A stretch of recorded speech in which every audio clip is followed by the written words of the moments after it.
Hello everyone and আসসালামু আলাইকুম। Welcome back to my channel Sharat Bengali blogs. কেমন আছেন সবাই? আই হোপ সবাই ভালো আছেন। আমিও আলহামদুলিল্লাহ অনেক ভালো আছি। বেশ কিছুদিন আগে আমার হাতে এসে পৌঁছেছে গুগল অ্যাডসেন্স লেটারটা, যার জন্য আমরা সবাই অপেক্ষায় থাকি।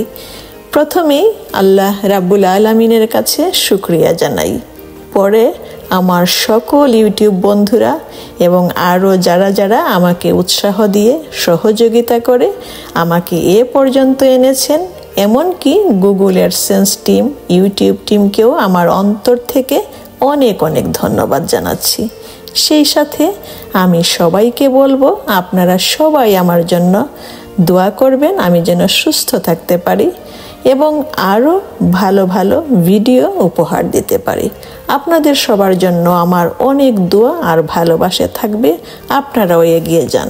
যাই হোক বন্ধুরা, আমি আশা করছি আজ আমার গুড নিউজের সাথে সাথে আরও যা যা থাকছে সব কিছু একটা ছোট্ট লাইক দিয়ে শেষ পর্যন্ত উপভোগ করে যাবেন ইনশাল্লাহ। এই তো দেখেন মিষ্টি কুমড়া আজ বাগান থেকে কেটে নিয়ে আসলাম, এনে ভালো করে ধুয়ে পরিষ্কার করে রান্নার জন্য কেটেও নিলাম।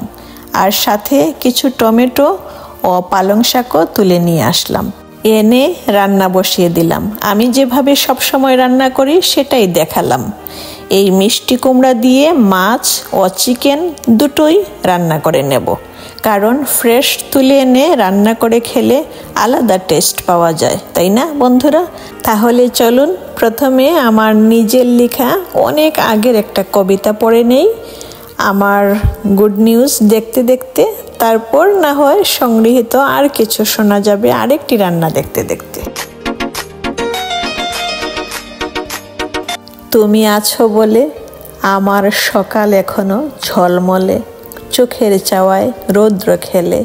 তুমি আছো বলে বাতায়ন পাশে কৃষ্ণচূড়ায় রং লাগে, নীল আকাশ ছেয়ে যায় নীলে নীলে। তুমি আছো বলে প্রকৃতি সাজে সবুজ শ্যামল স্নিগ্ধ মায়ায়, দুপুর গড়ায় কোকিলের কুহুতানে। তুমি আছো বলে সন্ধ্যার মিঠি মিঠি আলোয় আমার কবিতারা ছন্দ পায়। তুমি আছো বলে এখনো শিউলি ফোটে রাতের নির্জনে, সুগন্ধ ছড়িয়ে দেয় ভালোবাসার প্রাঙ্গণে। বনের এক প্রাচীন গাছে থাকতো এক জ্ঞানী পেঁচা। সে দিনের বেলা ঘুমাতো, রাত হলে চোখ মেলে তাকাতো চারপাশে। তার কথা, তার ভাবভঙ্গি দেখে সবাই ভাবতো এই পেঁচা বুঝি জ্ঞানের এক সাগর। পেঁচা নিজেও নিজেকে বড় কিছু ভাবতো। যে কোনো পশু পাখি তার পরামর্শ চাইতে এলে সে গম্ভীর গলায় বলতো, তুমি এটা বুঝবে না, আমার জ্ঞান অনেক গভীর। এভাবে সে একটা অবস্থান তৈরি করে ফেলেছিল। কেউ আর প্রশ্ন করতো না, শুধু মাথা নোয়াতো। কিন্তু একদিন বনে এলো এক তরুণ কাক।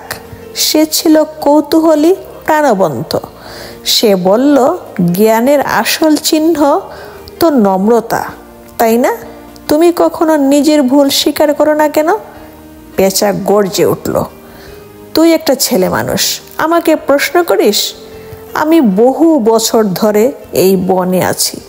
কাক চুপ করে গেল, কিন্তু ভাবনা ছাড়ল না। একদিন বনে আগুন লেগে গেল, প্রাণীরা ছুটোছুটি শুরু করলো। সবাই চিৎকার করে বলল, ও পেঁচা, তুমি তো জ্ঞানী, বলো এখন কি করব? পেঁচা মাথা চুলকালো, কিন্তু তার জানা ছিল না আগুন নেভানোর উপায় কি।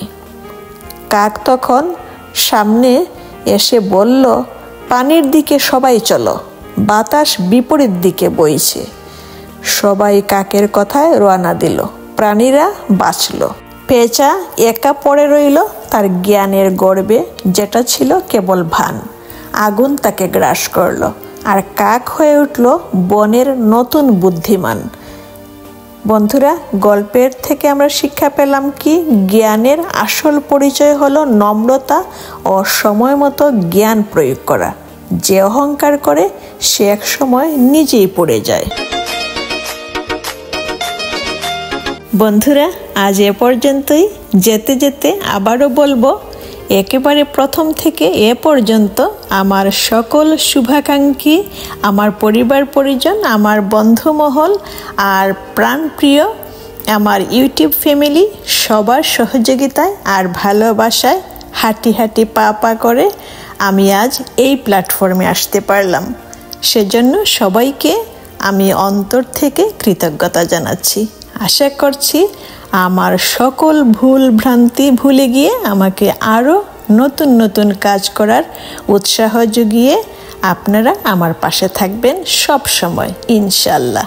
সবাই ভালো থাকবেন আর আমার ভালোবাসা নেবেন। আল্লাহ হাফেজ।